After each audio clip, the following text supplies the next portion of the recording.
नवरात्र का पावन पर्व शुरू हो जाएगा। माताओं की प्रतिमा आपको देखने को मिलेगी, झांकियां सज जाएंगी, लेकिन उन मूर्तियों को जीवंत करने का काम करते हैं मूर्तिकार। उनकी काफी ज्यादा मेहनत इसमें लगती है। एक मूर्ति बनने में कितना समय लगता है, ये कारीगर कहाँ से आते हैं और एक बार इनकी साल भर में कमाई होती है, उससे ये अपना पूरे साल का खर्चा कैसे निकालते हैं, ये जानने के लिए आज चौथा खंबा की टीम राजधानी भोपाल की गलियों में निकल पड़ी है।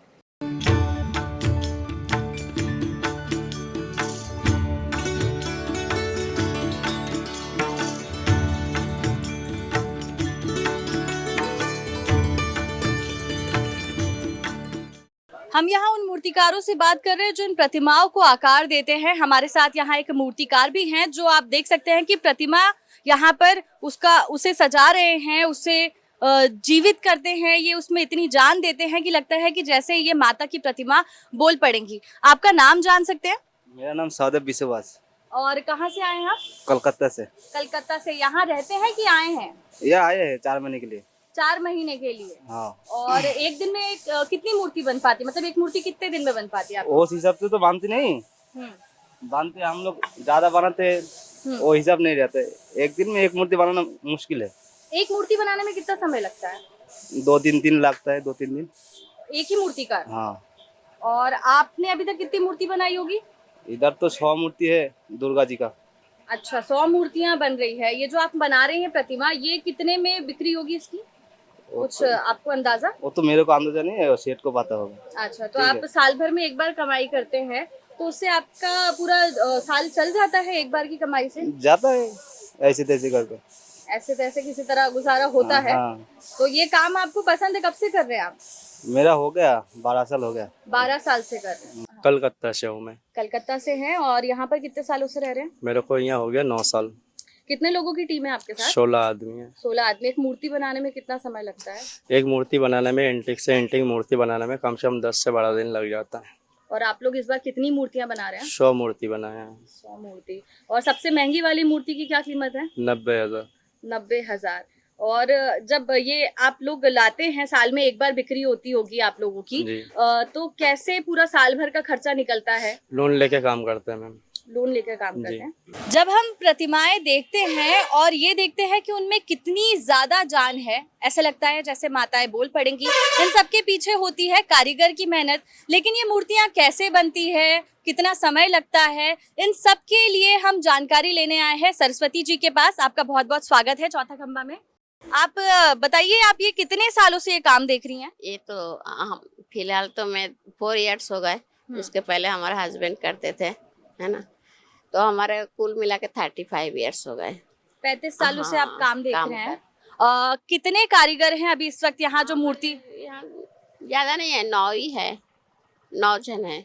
और कितनी मूर्तियां बन रही हैं हमारे यहाँ? अभी तो 70 के आसपास ही है, ज्यादा नहीं है। जब एक मूर्ति बनती है, क्योंकि हमें यहाँ पे तरह तरह की मूर्तियां दिख रही हैं, बड़ी हैं, छोटी हैं, एक मूर्तियां बनने में अमूमन कितना समय लगता है या कितने कारीगर लगते हैं? वो तो बोलना मुश्किल है कि एक मूर्ति बनाने में कितना टाइम लगता है। अगर छोटी मोटी मूर्तियां हो तो एक हफ्ता 8-10 दिन में कंप्लीट हो जाता है। उससे बड़ी होगा तो हेल्पर के वजह से 15 दिन तक कंप्लीट हो जाती है।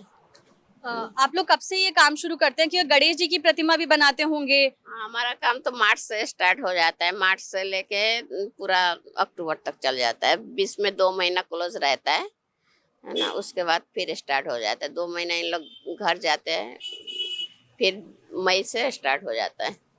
और ये जो मूर्तिकार हैं और ये जो सामान है, ये सब कहाँ से आता है, कैसे यहाँ पर रहने की व्यवस्था होती है, इस बारे में भी बताइए। हमारे ये तो बाहर से ही मंगाता है, जैसे मिट्टी है, मटेरियल है, गहना है, सब बाहर से कलकत्ता से मंगाते हैं। मिट्टी कानपुर के है, बेंगलोर के है, कलकत्ता के है, तरह तरह के मिट्टी है। एक डाइस का मिट्टी नहीं है ना, और 4-5 आइटम के मिट्टी रहता है। उसके ऊपर से मार्बल डस्ट भी रहता है, सब मिलावटी है। ये मिट्टी का काम ही होता है, हमारे यहाँ पीओपी का काम नहीं होता है। मतलब सारी शुद्ध मूर्तियाँ हैं। साल में एक ही बार जब ये मूर्तियां बिकती हैं आपकी, तभी आपकी कमाई होती है, लेकिन आपको साल भर इसमें खर्चा चलाना है, दोबारा मूर्ति बनाने का खर्चा नहीं, ये कितना संघर्षपूर्ण होता है? बहुत संघर्ष है, क्योंकि पहले हमारे हस्बैंड थे ना, तो साल भर खुला ही रहता था, कोई ना कोई काम रहते थे। अब उन्होंने है नहीं, बच्चे का पढ़ाई लिखाई इधर भी संभालना उधर भी देखना नहीं होता है, इसलिए साल भर में एक ही बार ही कमाई होता है। जितना होता है कारीगर पेमेंट बहुत है, उसी में ज़्यादा निकल जाता है। फिर काम के लिए भी तो रखना पड़ता है, चल जाता है, चलते हैं। नहीं चलने से तो अच्छा है कि थोड़ा बहुत चले, ऐसा। कारीगरों के बारे में भी, क्योंकि आप ही कारीगर को बुलवाते हैं, उनको रखवाने का जिम्मेदारी, खाने पीने की व्यवस्था आप कराते हैं, उनके भी आप पेमेंट देते हैं, तो उनके बारे में जानना चाहेंगे कि वो लोग बेचारे कैसे उसी सैलरी में कैसे अपना पूरा साल भर निकालते होंगे। नहीं, उन लोगों का तो 12 महीना काम रहता है। यहाँ जैसे 3-4 महीना काम करके गए अच्छा और वहाँ घर जाके उधर उन लोगों का काम 12 महीना रहता है। अच्छा। यहाँ ही मतलब 6 महीना करके जाते हैं, नहीं तो उन लोगों का काम रहता ही है।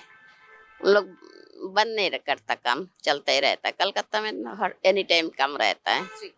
एक और बस आखिरी चीज जानना चाहूंगी, आपने कहा कि 35 साल से आप लोग इस कार्य से जुड़े हुए हैं, तो ये कारीगर तक आप लोग कैसे पहुंचे, हर साल ये कैसे आते हैं, कुछ तो होगा। नहीं, ऐसा नहीं है, उन लोगों का भी मालूम है। ये लोग शुरू से स्टार्टिंग से ही यहाँ काम सीख रहा है, जान रहा है, देख रहा है। हमारे हस्बैंड काम करता था ना, तो उनको आर्टिस्ट के बारे में, कलाकारी के बारे में सब मालूम था, तो खुद ही करते थे।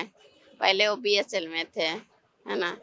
फिर उसके बाद ये काम स्टार्ट किया, कारीगर एक आध करके लाना शुरू किया। उसके बाद जमा मिल जाता है कारीगर, ऐसा नहीं है कि नहीं मिलते, मिल जाता है। एक और चीज बस बताइए कि यहाँ सबसे कम कीमत की मूर्ति और सबसे ज्यादा कीमत की मूर्ति कितने में होगी। कम कीमत के मूर्ति जैसे 12,000 तक की है, सबसे लोअर, है ना। हाईएस्ट आपको 30-40 के आसपास ही है। माताओं की प्रतिमा के निर्माण में सबसे ज्यादा अहम भूमिका है कोलकाता की, वहीं से मिट्टी भी आती है, वहीं से कारीगर भी आते हैं और वहीं से इनकी साजो सज्जा की सामग्री का सामान भी आता है। ये मूर्तिकार यही रहते हैं और मूर्ति का निर्माण करते हैं, उसके बाद इसकी बिक्री होती है और फिर साल भर इसी आय से इन्हें अपना जीवन यापन करना होता है। आज हमने मूर्तिकारों से भी जाना कि वो कैसे इन मूर्तियों को आकार देते हैं और इन मूर्तिकारों को कलकत्ता से लाकर यहाँ पर उनके व्यवस्था करने वाले, खाने पीने वाले जो लोग होते हैं, जो इनकी व्यवस्था करते हैं, उनसे भी हमने बातचीत की। और नवरात्र से पहले जो ये मूर्तियां बनती हैं, इसको लेकर आज हमने इस पूरी कहानी के पीछे का जाना है कि कैसे ये मूर्तियों का निर्माण होता है। लगभग 4 से 5 महीने पहले से इन मूर्तियों का निर्माण कार्य शुरू हो जाता है, तब जाकर आप देखते हैं इन प्यारी प्रतिमाओं को अपने आंखों के सामने। कैमरामैन शाकिर के साथ मैं वर्षा श्रीवास्तव, चौथा खंबा, भोपाल।